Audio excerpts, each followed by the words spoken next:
Hey there, Judy Hu here, trauma therapist turned boundary coach, and I am with my good friend and colleague, Leah.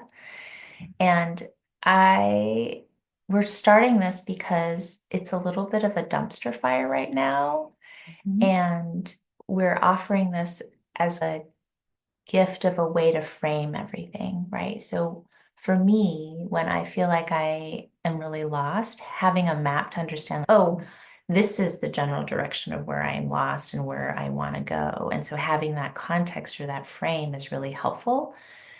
So that's why we're here. And I wanted to talk about our origin story.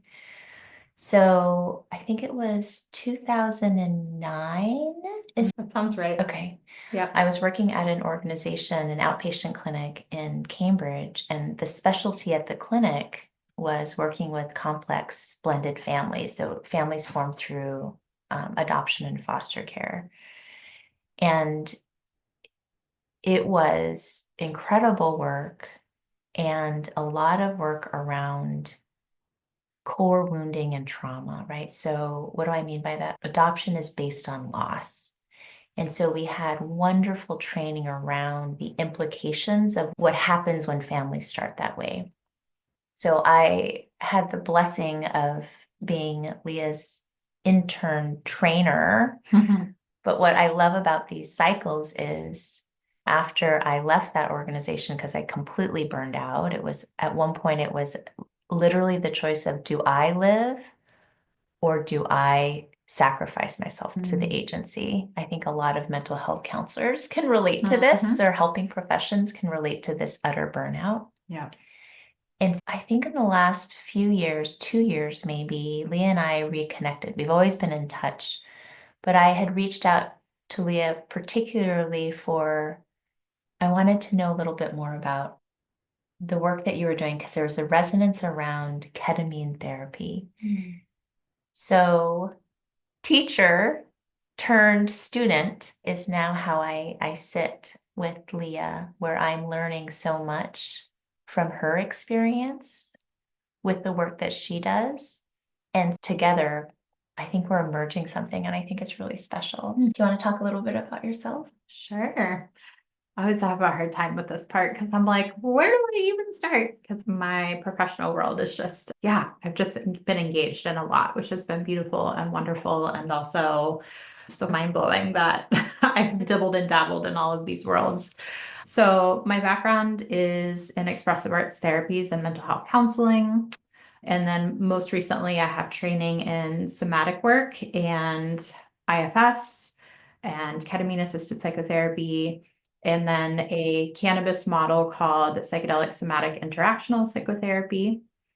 And then I also just finished my certificate in psychedelic-assisted psychotherapy. I have a lot of background in merging the medicine space with traditional therapy. And then also, I think a huge part of my journey has been spiritual. And I have some background in shamanic studies and background in other types of energy healing practices. And along the way, I've really tried to find my own unique path as it's connected to my ancestral lineage through those worlds, right? So I know that for me, there is a connection to shamanism ancestrally.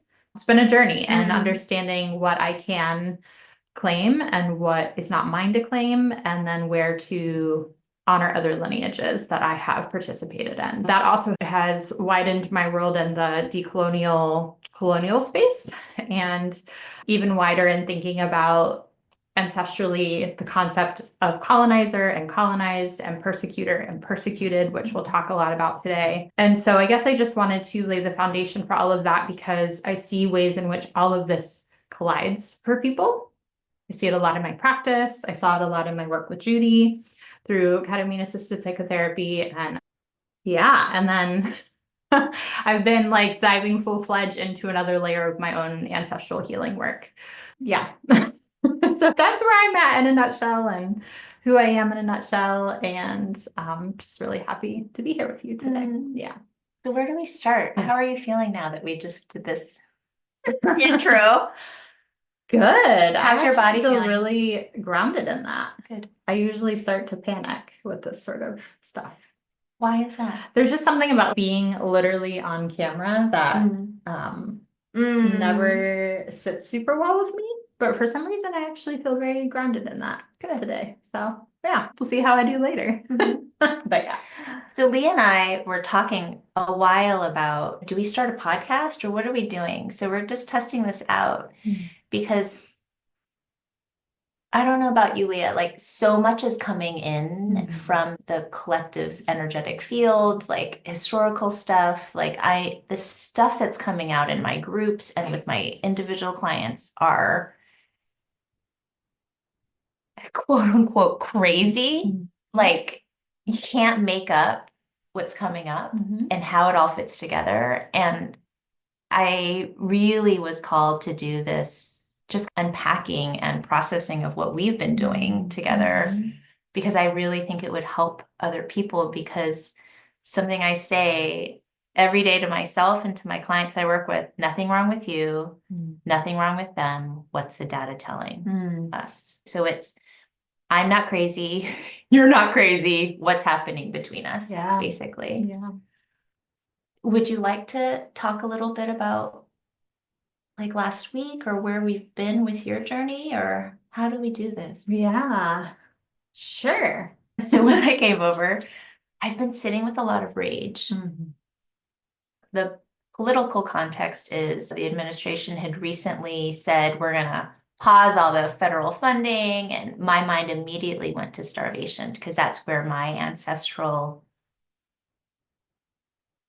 damage, collective trauma sits because of the Cultural Revolution and what happened during that time of people just throwing each other under the bus and just the mass starvation that happened. So when I heard it, I just got just wailing and rage because I could see the bodies in my mind, right? So how I work is I see the past as the present because it informs my next steps. Because for me, it's like, how do we clear it so we don't keep repeating it? So how am I doing? I am grateful that I'm channeling my rage in this way because I think without this frame, it would make me crazy or it would make me take it out on the bodies of my kids. My heart feels raw, but it's beating. Thanks for checking in. Yeah. So I think it would also be helpful to share with people a little bit more about my social location before I dive in. So a little background, my social location. I'm a white cis hetero woman. I've always been told I'm ethnically ambiguous, and especially people seeing me on video, I always just want to make sure people know I am white, even though I have definitely had lots of people ask me the very common, sadly common question of, what are you? I've gotten that a lot of my life. Yeah, so I want to put that out there. And a lot of my ancestry that I am aware of is mainly European.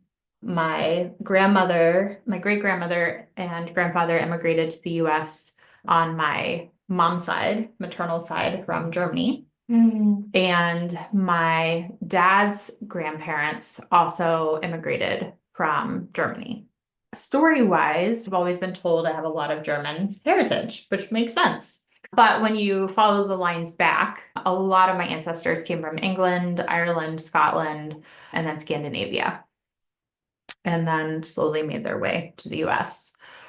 And I've always felt like there's a lot of really interesting ancestral stuff that was percolating inside of me that I couldn't quite latch onto. It just felt very nebulous. And I think for a lot of us that are white that have really extended histories here in the US, it can be really hard to start tracking those lines back for other people as well. But I think white Americans that have long generations of ancestors that have been here, it can take a while to trace that. So I was finding myself in that realm of not quite understanding everything there was to know about my ancestry. And then I was finishing my psychedelic program in November, and I went through an experiential training with holotropic breath work. And at the end of that training, I had an activation of restless leg syndrome. And for those of you that don't know, that's basically your muscles start spasming, and the only way to start to release that is to actually contract and release your muscles. And sometimes your legs will involuntarily kick out. I don't quite have it that severe, but my mom does. And here's where it gets interesting, is like it follows my entire maternal line. Yes, genetics are a thing, but it felt connected to something feminine. And at the end of my breathwork session, I told our facilitators, this thing happened. I know from a neurobiological standpoint, it's a dopamine response. Can you tell me about like how breathwork interacts with dopamine? And my facilitators at the time said, we really think of restless leg as psychosomatic. And I was like, yeah, actually I just haven't been able to dig into the meat of what this means for me. Yeah. And so then fast forward to early January, I had a night where my restless leg syndrome was very bad. Could not get it to calm down. I couldn't sleep. And so I thought, instead of just doing what I usually do, which is to try to physically calm it with heat or magnesium lotion, sometimes even Advil for whatever reason will settle it, I was like, why don't I just go into this? Yes. I'm just going to go into it and I'm going to be with it more from a somatic experiencing IFS perspective. And I heard two things. I heard 7 generations and I heard the country Latvia. And that took me on a journey into my maternal lineage. Mhm. And then I heard very clearly, and I literally felt like it was your father's side was persecuting your mother's side. And I felt like that was really striking to me because I could literally feel the divide in my body. For those of you that subscribe to this or can understand this in any way, a lot of times the left side of the body is connected with feminine energy. And again, this isn't specifically gendered, right? Yes. But feminine energy and then the masculine energy being on the right side of the body. And I could literally feel that split down my body. And my restless leg syndrome only shows up on my left side. So I text my mom and I ask her, what side does your restless leg usually show up on? Guess what she says? Left side. Left side. And I'm Like, so when I work with people, it's like we zoom out and then we zoom back in. I remember when Leah was talking to me about the restless leg and I was like, what side is it on? And then we started riffing on it. The reason why, so when you have a psychosomatic experience in your body, it's literally your body trying to ask for some attention, right? So it's a similar thing of if you're overexerted at the end of finals, you just get sick. Like it's the body just trying to get some attention or some care. And so what I've been noticing as I do more and more ancestral clearing for people is that physical symptoms are breadcrumbs into where to look. So Leah just shared this example of restless leg. Instead of trying to suppress it, she went into it. So it's literally trauma work is you go through it. And on the other end, you can digest it and find the nugget so you can release it, because trauma is just a frozen memory that needs a little digestion and a positive outcome of it so that the body can release, because it feels like it can keep itself safe, right? So if trauma is still in there, it's frozen in the body with the belief that I am not safe. And that's why trauma processing is so important. And so the somatic work that Leah is talking about is trusting the body to guide you where it needs to go. Yep. And so now zooming back into Leah's story, okay, is she got these nuggets, right? The reason why I'm pausing for the folks who are listening is do this. If you have asthma all the time, that's lungs, that's unprocessed grief. Look for the grief. Sit with it, right? If you have anxiety, sit with it. Go, what am I afraid of? Where does it originate? And if it's super intense, like you cannot sleep or you cannot function, it's likely generational, right? Leah says 7 generations back. I am not surprised, right? At what point has society been peaceful or enough for everybody? Never, right? So if you think about it, the epigenetic impact of trauma on the body, generations after generations, it makes sense that we have all of this chronic illness. Yeah. Because no one's ever have had a chance to process. Clear it out. Yeah. Why? Why have we not had the space or the support or the understanding of why we need to clear this out? Because then we just keep going on survival mode and we work within the system that just needs us to be head down and barely surviving. Yep, that's right. It just keeps us complicit in the systems Yes, that are working for sadly the 1%. I'm just gonna say it. it's true. Yeah. Yeah. Thank you for that. Yeah. Totally. Totally. Yeah. And for me, it's really interesting having done so much somatic work with other people. Oh, why have I thought about to actually go into this specific thing for myself? Why had I not? It was just that curiosity of, oh, why did that never cross my mind? But that night it was like, all right, I'm going to dig into this. And that would not have happened, like you said, without the breadcrumb of it arriving at the very end of my holotropic breathwork journey, which for me was also a very clear indicator. By the way, that whole journey, I had there's some ancient technology showing up in my body. That was like the very beginning portion of the breathwork for me. And then I was dropped into my world trauma, like life trauma here. And then the restless leg syndrome showed up. So it was really interesting to go from like past life ancient technology and embodied wisdom and really feeling the strength in that. And then to, oh shit, now here I am in this world and this life experiencing some pretty intense earthly trauma. Anyway, I'm able to pick up some more information about my mom's side, which has been helpful and interesting. And then all of a sudden I was like, I just really feel like I need to understand more about my dad's side. Now that I'm understanding and hearing this message about, did my father's side persecute my mother's side? And so I reach out to my aunt, who's considered the family genealogist on that side. And she sends me an ancestry.com link and is like, all the information I have is here. Feel free to go through it, which was amazing. Thank gosh for her and her curiosity about our family. And I was looking through the documents and I came across one that said Salem witch trials. And I was just like, what? Because I spend a lot of time in Salem. I go there several times a year. There's a lot of intense energy there, but there's a lot that I love about it that feels really interesting in my body, mind, and soul. And I think it's just wild to now look back and be like, oh, interesting. This is why. Might be why. Yeah.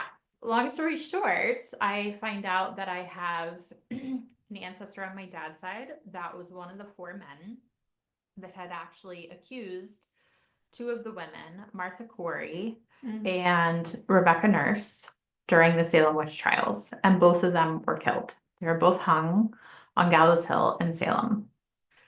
And when I learned that, I just was astounded. As you can imagine, it was like, the other thing I missed here too is like my mom's side has a deeply spiritual connection, and my mom ended up going through like a spiritual awakening that was pretty profound when I was a teenager. And so it's just interesting thinking about whether we want to call it witch, healer, psychic, clairvoyant, channeler, right? Anything within that realm, like that was basically my mom. And I do think that goes back on my mom's side. And so here we are, here I am with an ancestor on my dad's side who was a persecutor. Yes. And here I am with knowing the gifts on my mom's side.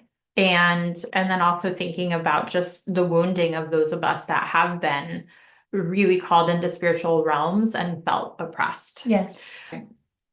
The feeling in my body, other than there was a truth and a knowing of, oh yeah, this actually feels really spot on. Like just a knowing in my body. That there was a persecutor. Yeah. Like that the story was lived within me, quite literally, on my DNA.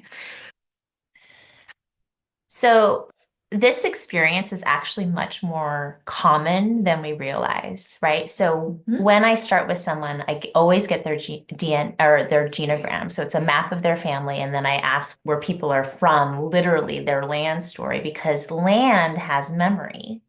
And so where we come from also has data of, oh, they were born on this land around this time, so then they're going to be impacted by World War I based on X, Y, and Z, right? So we make up stories.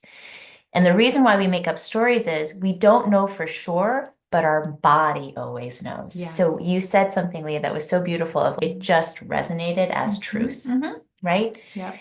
And so the reason why I want to pause here is when we think of perpetrator, oftentimes we judge, especially if we have the experience of being marginalized and harmed, right?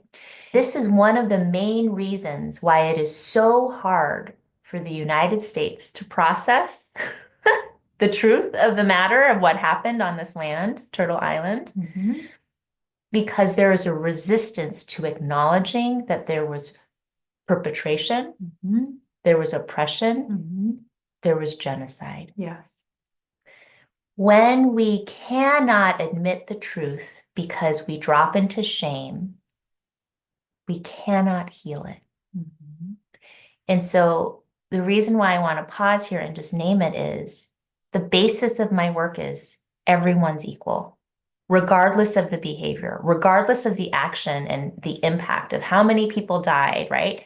Yes, there should be accountability, but the essence of the person as a human being will always be unconditionally lovable in same size to someone else. If we take that value of the person away and just look at the behavior with neutrality, we can process so much more and hold people accountable for the behavior without demeaning or vilifying.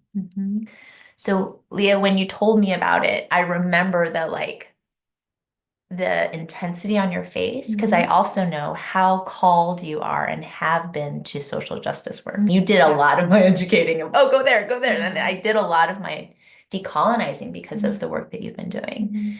So the story I make up is when you realize that there's this persecutor in your lineage, that there was a little bit of a heartbreak or betrayal. How does that land? Yeah, totally. For me, it was like, I think because I have been on this journey, I was able to hold it with less judgment than I would have 5 years ago. Sure. And still there was the sting of, oh shit, my ancestor really literally hung to innocent women. Like that to me is very heartbreaking.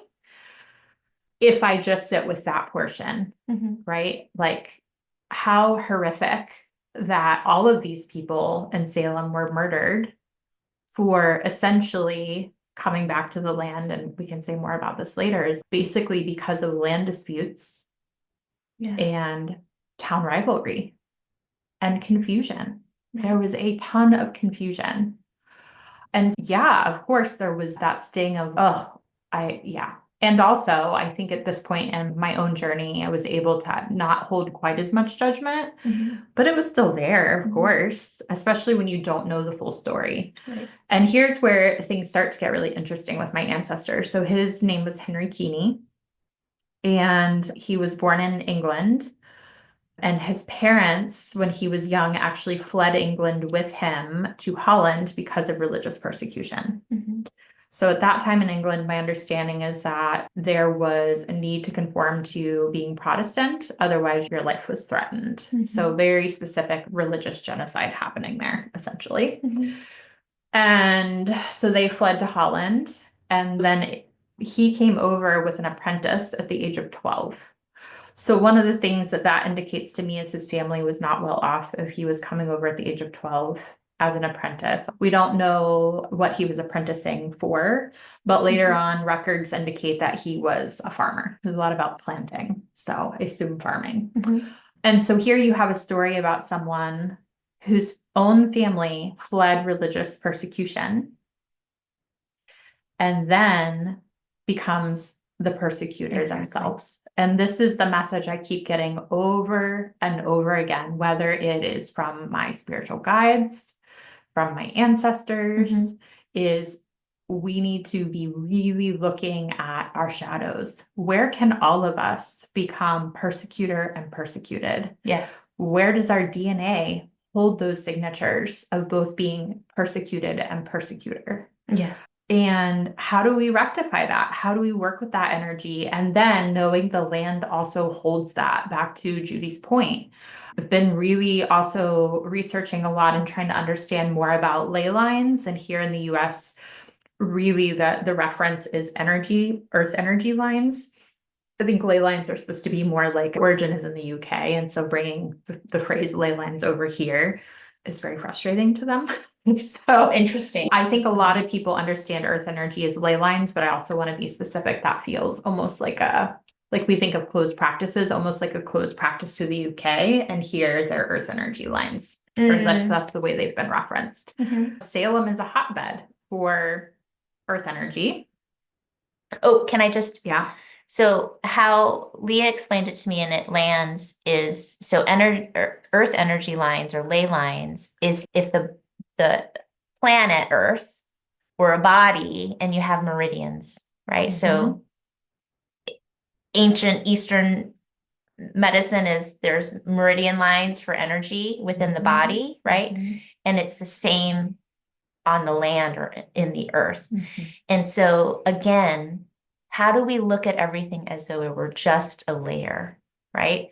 So when a client comes to me about something, I go, okay, let's zoom out and then let's zoom in slowly. And we look at the layers, like your personal experience, your family's experience, the collective experience, the global experience. Yeah. So the more you can go in and out, you can collect so much context and information and understanding. Again, oh, I'm not crazy. I'm just getting data. And so now we land in Salem where there is a lot of historical trauma. A lot of historical trauma. Yeah. So Judy and I actually went to Salem on Saturday, along with another good friend of mine. And I was so grateful to Judy for especially after I shared with you, this is what's coming up. And you're like, can I go? I was very grateful that both of them could be there and that Judy was so excited to be a part of this with me. Yeah, and having your energy there was really special. So thank you again for that. And so I knew the cemetery where he was buried in an unmarked grave. And so we all went. And at that point, I didn't know it was unmarked. So we were looking for the tombstone. And I just had this feeling of, I had been walking around enough. And I was like, I just think it's an unmarked grave. And then I think it was Christabeth looked at a blog that had his name listed and was like, oh, it says literally unmarked grave. And I was like, okay, this is why we can't find him. It was just interesting, like all of us tuning into the field there and the energy there. And we all picked up different but very connected energy signatures. I felt a lot of bickering, a lot of confusion. Yeah, and a lot of unsettled energy. Those were the three themes I was picking up on a lot. And then Judy picked up on a really interesting energy signature there. So when I sat with it, I got the image of like very cold, very hungry, and very angry. And so what landed for me was, I think everyone on the ships that came over were lied to. That this new world that was promised to be this huge opportunity was way harder than they realized. They were not fully given consent. And so it's interesting because when different people feel into the field or the energy imprints or blueprints or whatever it is, based on the nervous system experience, this is how I understand it, you're going to pick up on a different resonance. So for me, my history from China is this mass starvation, right? And so what came very strongly in when I was in Salem was they were starving, they were freezing, and they were terrified. And some of that terror got manifested and diverted onto native bodies, the bodies of women and the bodies of children, because they could not take it out on the people who actually lied to them. Because they couldn't go home and and the people who lied to them were the people in power and the people who had money. And so if we zoom out, this is a historical context of how people immigrate to the US, this land of opportunity, right? So for the Asian American history, when the Chinese were brought in, it was like the roads are paved in gold. There's so much opportunity. And these men came, signed away their came. And it was like, oops, by the way, you're the ones building the roads, the railroads.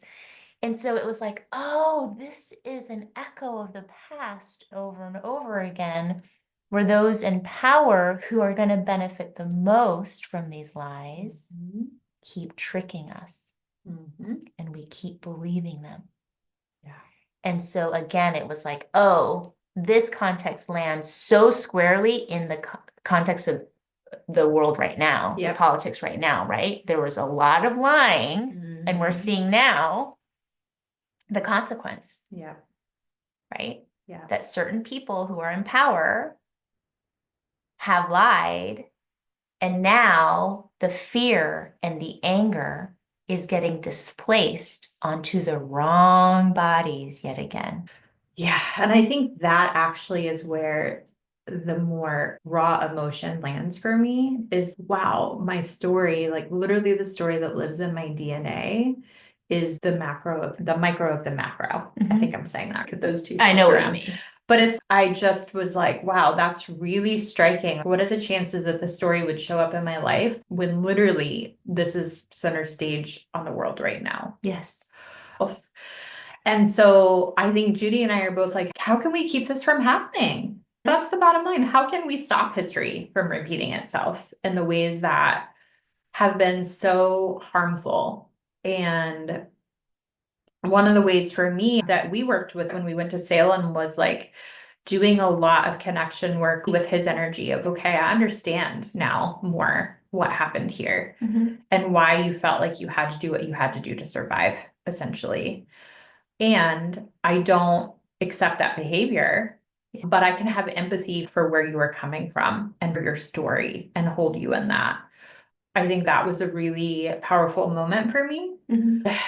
And then we went from there to where the victims were. And there's a whole story around Salem not being quite sure for a very long time where specifically the people were murdered. But I know for a fact we were in that vicinity very clearly. Yeah. And also one specific part of it, we could feel the intensity of the energy of the land. And I don't know if you want to speak to what you were feeling up on Gallows Hill, but that was really powerful. It was so intense. So there, up on Gallows Hill, it felt very stagnant energy, like dead, energy that couldn't move. And there is a flagpole there, and it was at half mast, which is basically every day in the US, considering all the stuff that happens. And so when I stood there and felt in, I had this embodied rage. And it also felt like bloodthirst. And so I started kicking the base of the flagpole, and the rage exited my body. And the statement that kept coming out was, look at what you made me do. Look at what you made me do. You lied to me. And so that tapped into the energy of all of the people who joined the military, thinking that it's to serve and protect. Yeah. And then at some point realizing it's actually to plunder and pillage and take over and murder. Yeah. And then they are culpable. Yeah. Yeah. And they were lied to. Yeah. And that just kept coming forward of, what have you made me do? At what cost? Why? And that bloodthirst of, there's not enough. It was so intense. And I think we had to join hands or something, because it was just, I couldn't get it out of my body and I couldn't ground it. Yeah. And so if you're going to do this work, something really important is you do not hold the energy. Do not hold the energy. It's toxic. Okay. So if you were to imagine your body as a lightning rod, where you ground into the earth and you release the energy in. Okay. And if it's too much, like what happened, you want to ground with people who are doing the same thing. Yeah. Right. So it's like discharging it. Yeah. Right. Static electricity or something. It just like goes through and makes it less intense. Yeah. So this is how you exit that energy when you pick it up. Yeah. Yeah. I think what had happened in that moment was me saying, I feel like we just need to send a lot of love out to this. And then you had the idea of, can we put our backs together and send it out that way? And that's when we grounded in and then just sent out a lot of loving energy the best we could to that place. Mhm. And the other thing I really felt there that connected with Judy's picking up of the field of stagnant energy is, to me, there was an energy vortex there. And when I sense these things, what I see the energy doing is this. It's just staying in one place and it's cycling the same feelings, the same experiences, the same perpetual energy over and over again. And I could feel that there were layers of harm that had been done on that land, not just connected to the witch trials. Yeah, and I know you could too. And to Judy's piece around veterans, right? It's in my psychedelic program, one of my favorite, and I will admit some of my own bias here because I was just like, oh, I don't know that this is how I'm gonna feel about this. But we had a whole day where we sat with 3 veterans and we learned about moral injury. And it was one of the most profound days, and like really makes me emotional when I think about it, actually. One of the most profound days of my training, because they spoke to exactly what you said. Yes. How they needed to go in and do these things on their officer's watch, so to speak, that they did not agree with. Yes. And some of that included killing people. And that takes a toll on the soul, on the spirit. And for those of us that believe in past lifetimes and reincarnation, the way that karmic energy continues throughout lifetimes, right? Or through ancestral lineages as well.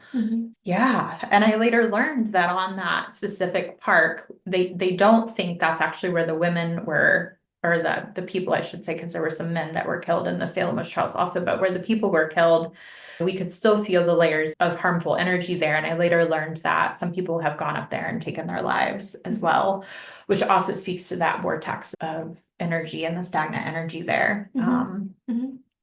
I was sharing this story with my cycle breaker group, and one of the participants grew up in Salem.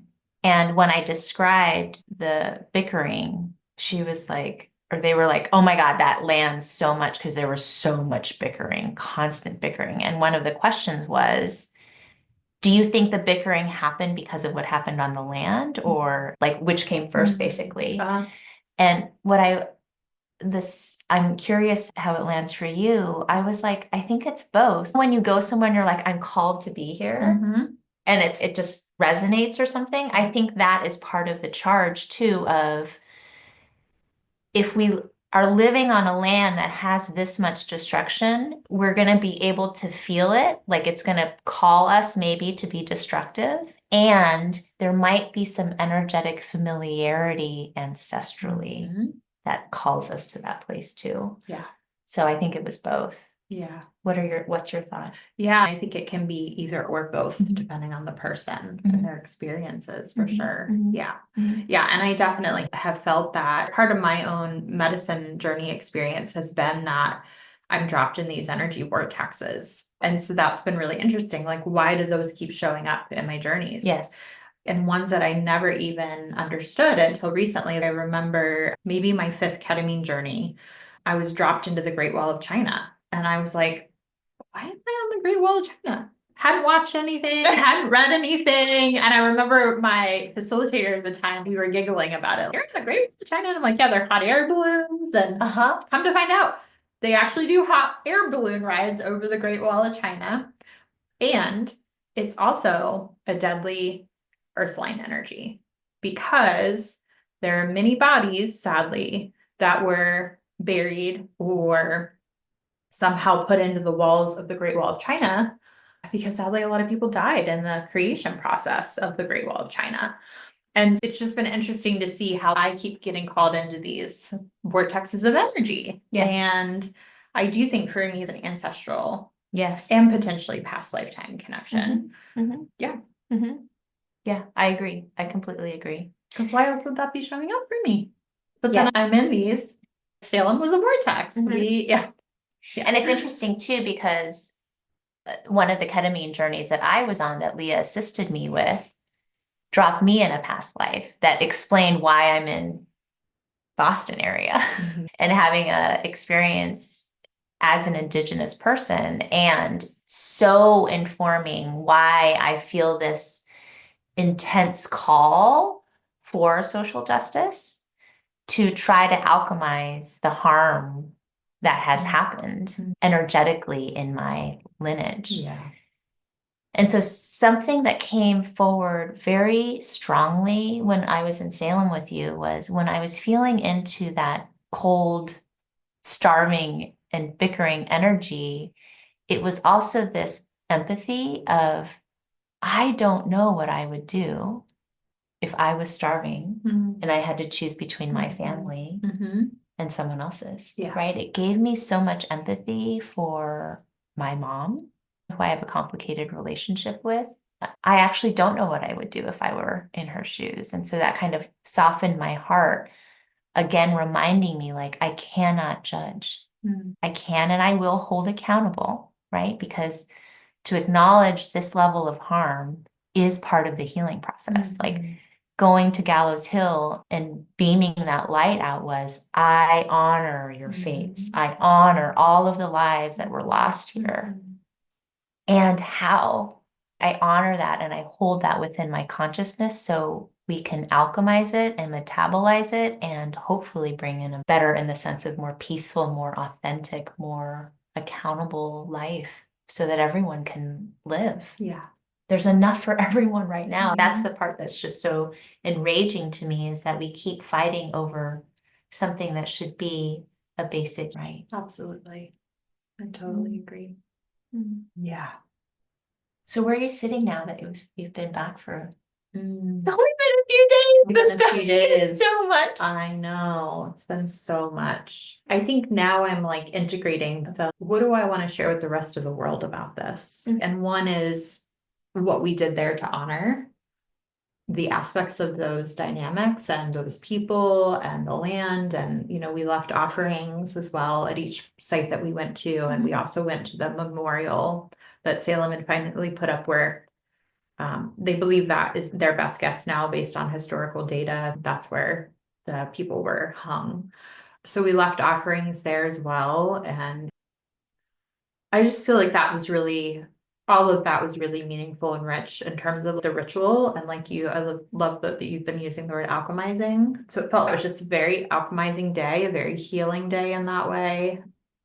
I think we did a lot of honoring of people's souls and lived experiences, and I was able to release, I think, any of the lingering judgment that I had for Henry as I learned more about his story.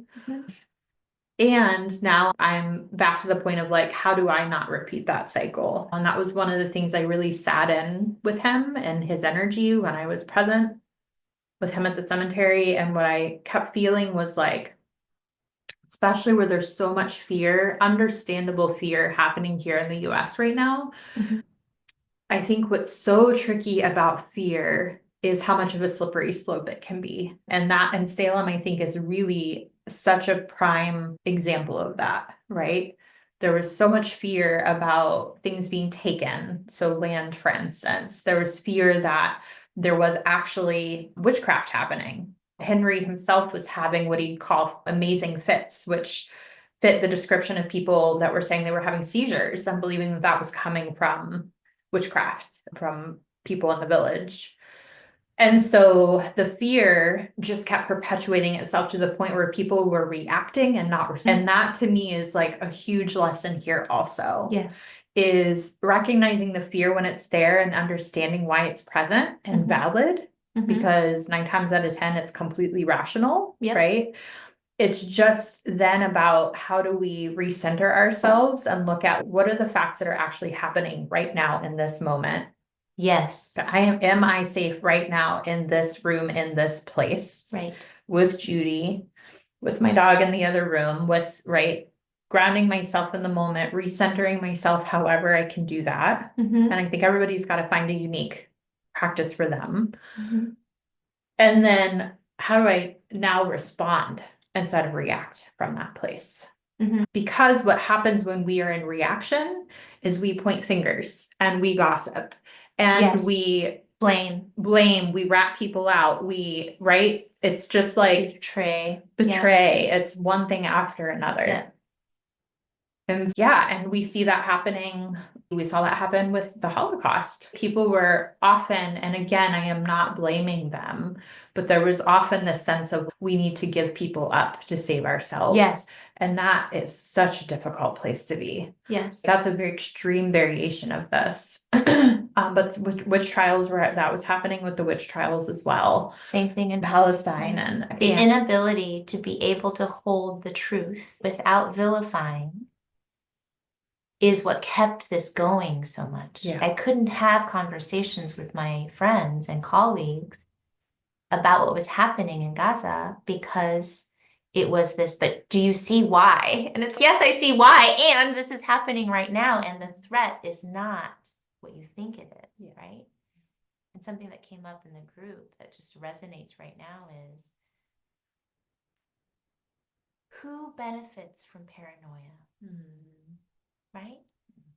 One of the tactics from the ruling class is do not believe the news. Yeah. You cannot trust the facts, right?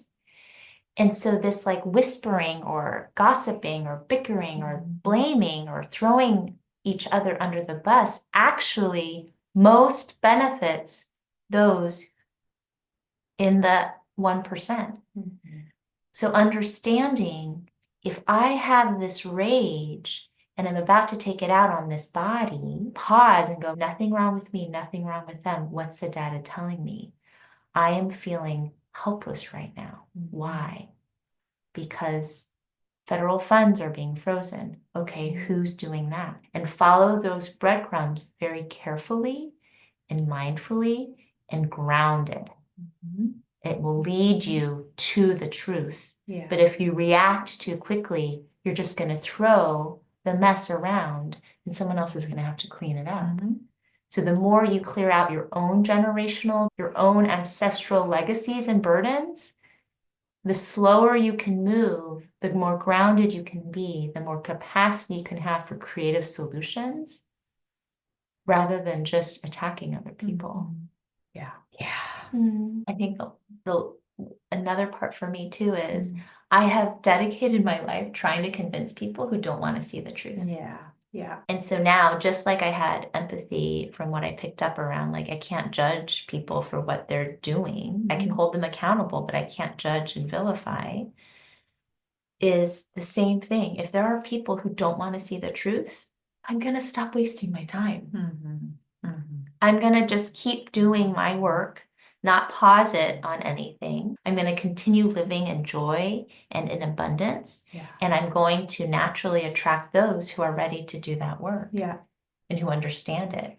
But I'm not going to keep butting my head up against, why are they doing this? Right. We know why. Power. Definitely do. So don't waste the energy. It's so limited.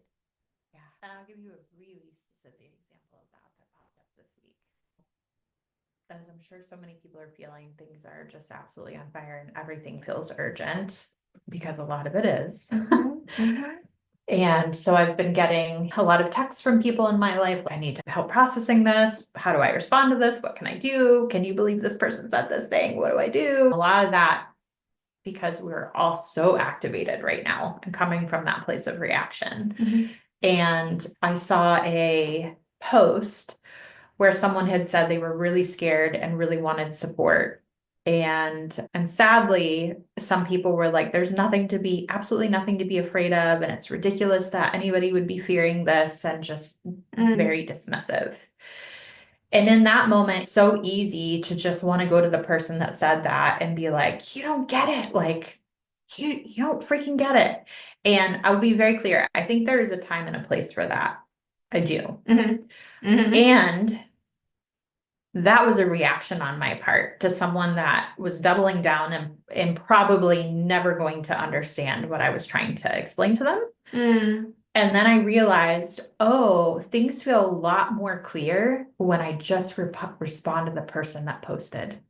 How can I be in my love and my centered self and respond to the person that actually needed the support? Yes. That was a response.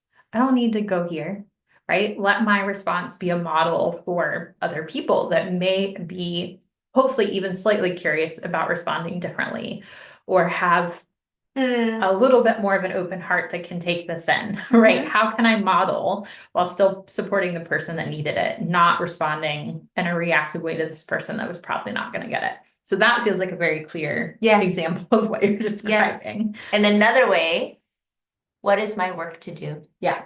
And I think, again, that goes back to ancestral patterns of what can I do that's going to be different so I can break the cycle here. Yeah. So rather than try to like bicker or try to convince everyone, it's just you need my support, the person who's being persecuted. What can I do to support you? Yeah. That's it. Yep. Yeah, exactly. What is my work to do? Yeah. Yeah. And I love that phrase. I feel like it crosses many realms, right? Because it's like, what is my work to do? Like, how am I actually showing up for other people work?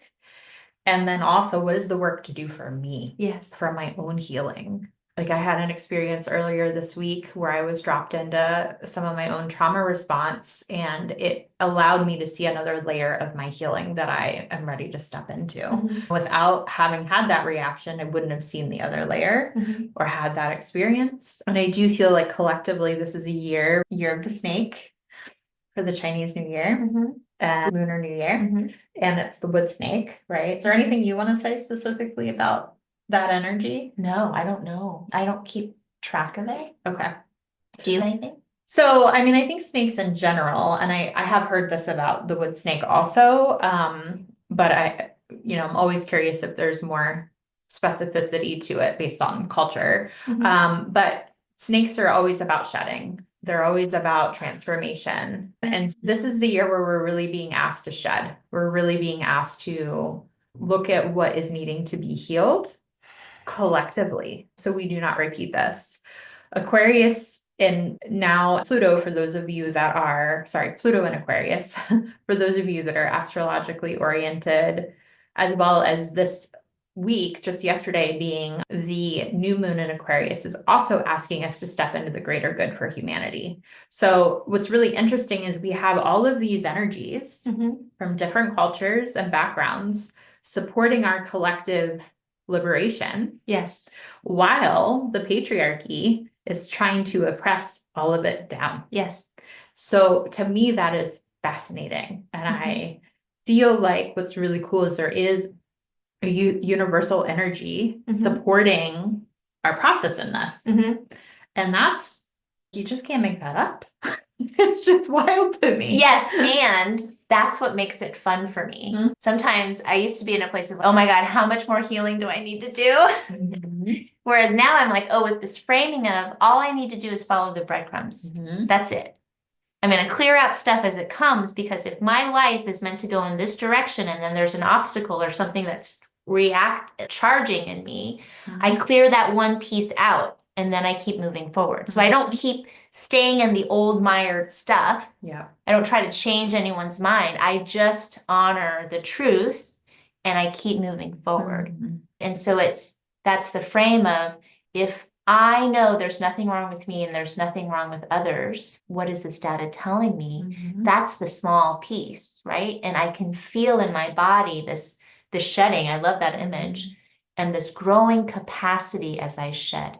So as I have been doing all of this like boundary healing work, ancestral clearing work, my body feels so large in capacity for what I need to do. Yeah. And it's so much faster. I have so much more energy. I have so much clarity when things happen, that I have so much hope.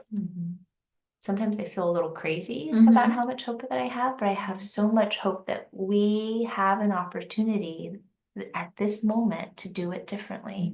And I think that's true every single moment to moment. How can I do this differently? Yeah. What do our ancestors want me to do differently so that their sacrifices, their pain, their burdens, I don't repeat? So much goodness here. I'm just like, Yeah, and I think I just want to end with saying too, I do not take this stuff lightly. I think it's interesting, like I am sitting here feeling like pretty grounded and pretty centered, and I'm grateful for that. And this has not been my entire journey, right? There have been moments where I am crying, the moments where I'm like, oh my gosh, can I even take a shamanism course and feel like that's within a right of mine, and unpacking that and understanding that and looking at my own ancestry. And there have been times where I've, I think my point here is like just to consistently be in deep questioning and humility. Yes. And I think humility has gotten a really bad rep lately. Say more. Where I think, and understandably, again, when we think about the shadow and wounding, where it's, oh, if you're a woman that is, especially a cis woman that is humble, you are not seeing your worth. So humility is like, it's almost become like a dirty, I see. has like a dirty connotation. And I understand that it was coming from a place of good intention. Of let's boost women because we've been oppressed for so long, right? So again, there's that duality happening again. I'm obsessed with etymology, and what's so cool to me is that humility, when you break it down, it comes from the word humus, which means earth. And one of the ways that I have started to hold the word is humility is allowing me to see you and myself and honor both at the same time. Yes. It's not about being less than or better than. It's about honoring both experiences. Yes. And so I say that to say, while a lot of what we're talking about might feel really loaded or even activating for some of you hearing this, it's like, I have not taken these directions lightly. I have stayed humble to the best of my human abilities as I have navigated these lanes and lines. And yes, there's always still more work to do and more grounding and more clearing, and we're human. But I just really want to say that humility is not a dirty thing. We actually really need it right now. Yes. We really need it right now. Yes. And we really need empathy consciousness. There's also this misnomer around Aquarius being like unity consciousness, and we are all one. And I even see a lot of the spiritual people that are like trying to find the best way to describe this population of people, because I'm trying to be very kind and clear here. But people that I think are struggling with the humility piece, I'll just put it that way, or at least the way that I explained it, and are, oh my gosh, I totally lost my train of thought. What was I saying? Like seeing they're better than because they're going this path Oh, of the thank consciousness. you. Yeah, thank you. The collective. The unity consciousness piece. Yes. So they're bypassing other people's human experience Yes. is what's happening.